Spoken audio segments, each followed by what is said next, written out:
everyone, I am here with a haul of sorts. It's a tiny haul, a specific haul.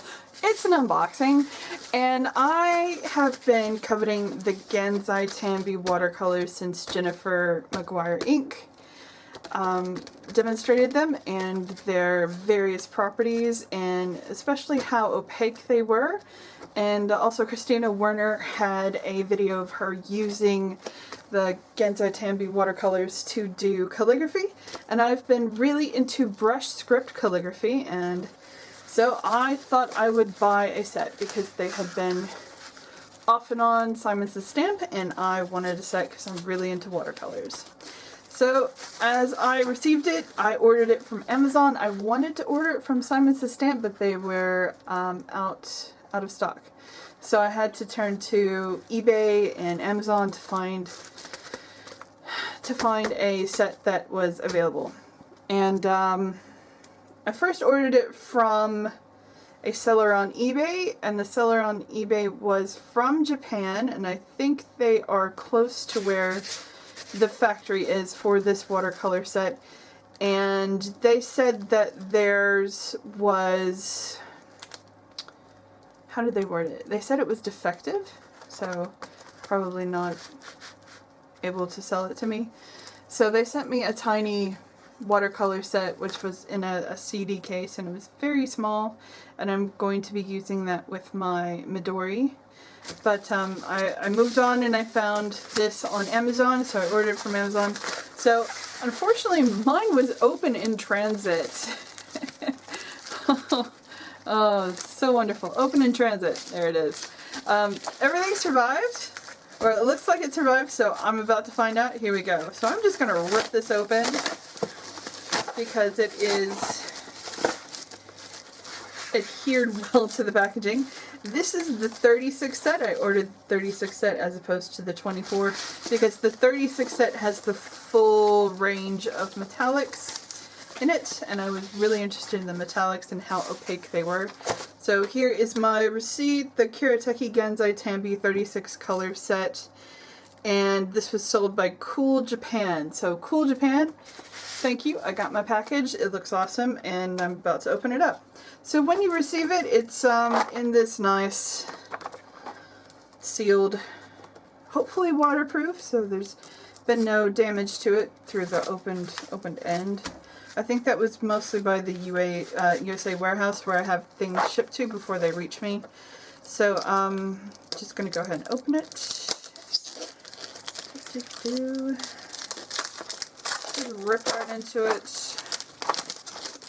You can hear those pans rattling around inside.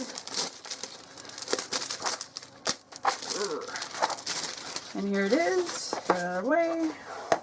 Here's the whole set. A nice olive green case with, I would only assume that it says Kurateke Gansai Tambi Watercolors, or watercolors. I do not know Japanese, even though I've tried studying it.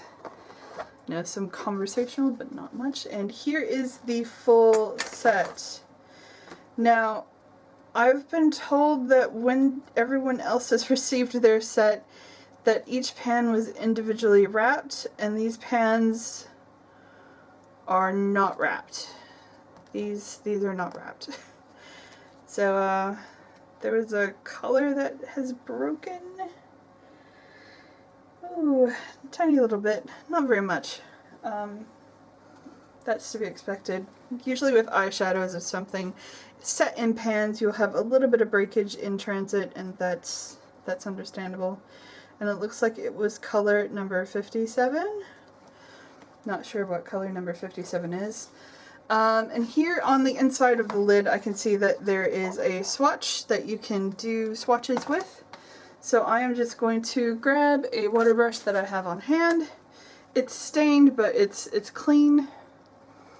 And I am just going to start with the first pan over here. Move this way. So the first pan is a bright orangey red. So immediately I'm picking up color. It's very creamy. And I'm just going to swatch it over here. I'll just do that. So nice bright cool toned red, maybe warm toned. I have a hard time when it comes to reds. Red is not one of my favorite colors, but I've slowly come to embrace red, but I still don't know if reds are warm toned or cool toned. So I'm just wiping off my brush, and then I'm going to pick up number 35. So none of the colors that I know have names. They may have names, but the names are in Japanese. But they do have numbers, so you can refer to the color number instead of the color name.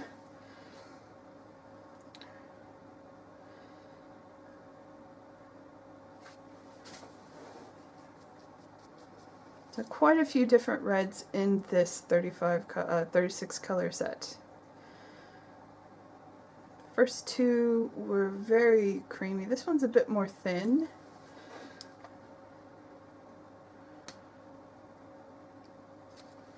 Nice rosy color.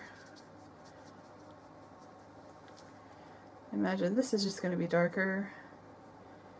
It's still in the same red family. And you can go through and do the whole set. Just doing the first four to show you what you would do once you receive the set. And you would continue on until you've done the whole set if you wanted to, or whatever colors you were interested in.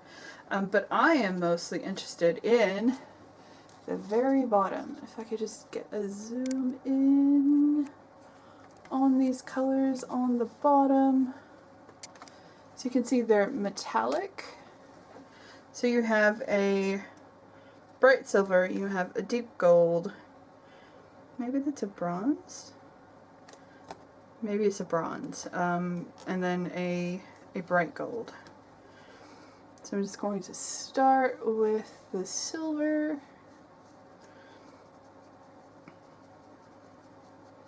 Just going to try to saturate it as much as I can, squeeze my brush, get some more water flowing, wiggle it around in the pan.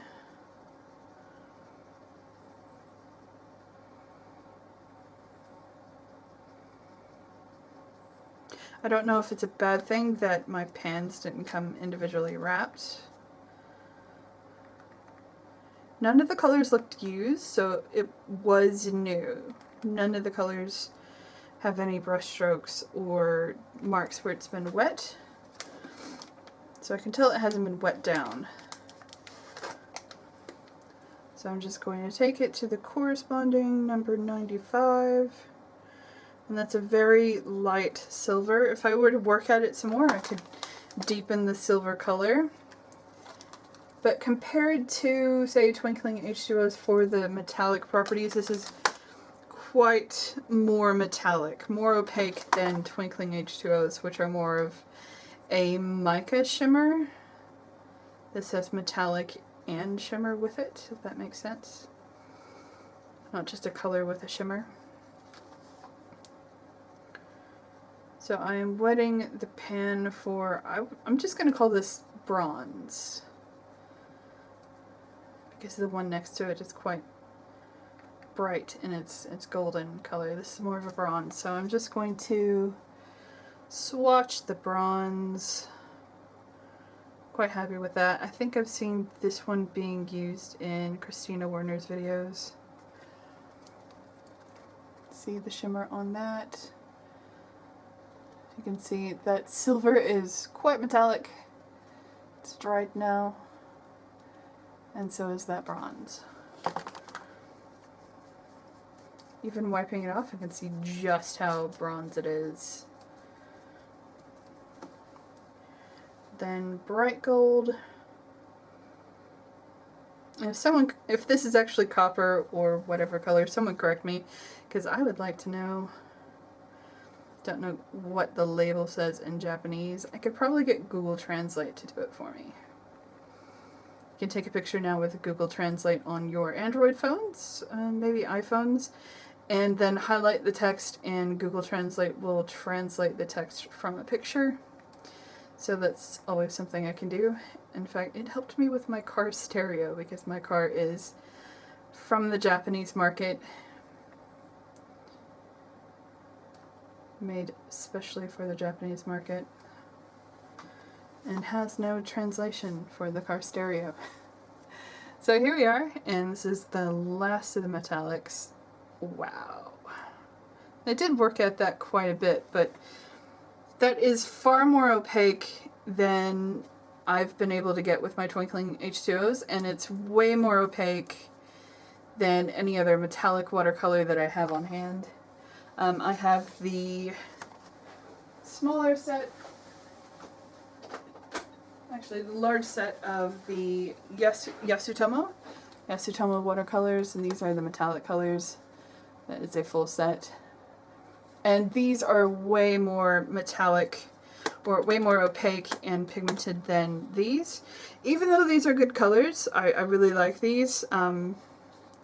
They're good for just adding embellishment. I wouldn't color a whole color with it because you can really get to the binder and you can see through the color as opposed to being opaque enough to color an entire image with it.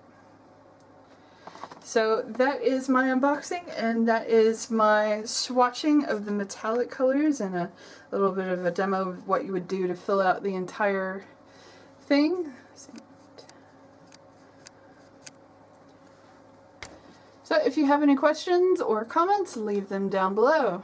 Thanks for watching!